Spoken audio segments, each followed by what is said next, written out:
നമസ്കാരം. Raf talks ഫുട്ബോളിലേക്ക് ഏവർക്കും സ്വാഗതം. കഴിഞ്ഞ കോപ്പ അമേരിക്ക ഫൈനലിൽ കൊളംബിയയെ പരാജയപ്പെടുത്തിക്കൊണ്ട് കിരീടം നിലനിർത്താൻ വമ്പന്മാരായ അർജന്റീനയ്ക്ക് സാധിച്ചിരുന്നു.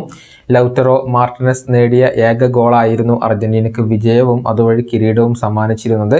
എന്നാൽ ഈ ഫൈനൽ മത്സരം നിശ്ചയിച്ചതിലും ഏറെ വൈകിക്കൊണ്ടായിരുന്നു ആരംഭിച്ചിരുന്നത്.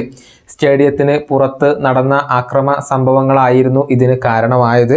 കൊളംബിയൻ ആരാധകർ സ്റ്റേഡിയത്തിലേക്ക് അതിക്രമിച്ച് കയറുകയായിരുന്നു. മതിയായ സുരക്ഷാ ഉദ്യോഗസ്ഥരോ അതല്ലെങ്കിൽ സുരക്ഷാ സംവിധാനങ്ങളോ മയാമിയിലെ ഹാർഡ് റോക്ക് സ്റ്റേഡിയത്തിന്റെ പുറത്ത് ഉണ്ടായിരുന്നില്ല എന്നുള്ളതാണ് വസ്തുത. ടിക്കറ്റുകൾ കൈവശം ഉണ്ടായിട്ടും പലർക്കും സ്റ്റേഡിയത്തിനകത്തേക്ക് പ്രവേശിക്കാൻ കഴിഞ്ഞിരുന്നില്ല. ആ സംഭവ വികാസങ്ങളുമായി ബന്ധപ്പെട്ടുകൊണ്ട് 27 പേരെ മയാമി പോലീസ് അറസ്റ്റ് ചെയ്തിരുന്നു എന്നുള്ളത് മാത്രമല്ല 55 പേരെ സ്റ്റേഡിയത്തിൽ നിന്ന് പുറത്താക്കുകയും ചെയ്തിരുന്നു. ഏതായാലും ഈ വിഷയത്തിൽ കോൺമബോളിന് ഇപ്പോഴും തലവേദന ഒഴിയുന്നില്ല. ഒരുപാട് ആരാധകർ കോൺമബോളിനെതിരെ കേസ് നൽകിയിട്ടുണ്ട്.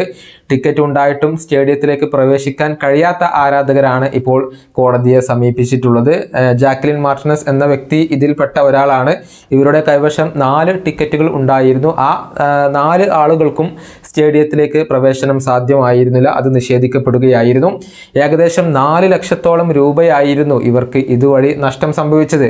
ഇതിനെതിരെ അവർ കേസ് നൽകിയിട്ടുണ്ട്. നഷ്ടപരിഹാരമായിക്കൊണ്ട് അവർ കോൺമബോളിൽ നിന്നും ആവശ്യപ്പെട്ടിട്ടുള്ളത് 10 ലക്ഷം രൂപയാണ്. ഇതിന് സമാനമായ വേറെയും കേസുകൾ ഇപ്പോൾ മയാമി കോടതിയിൽ എത്തിയിട്ടുണ്ട് എന്നാണ് ESPN റിപ്പോർട്ട് ചെയ്യുന്നത്.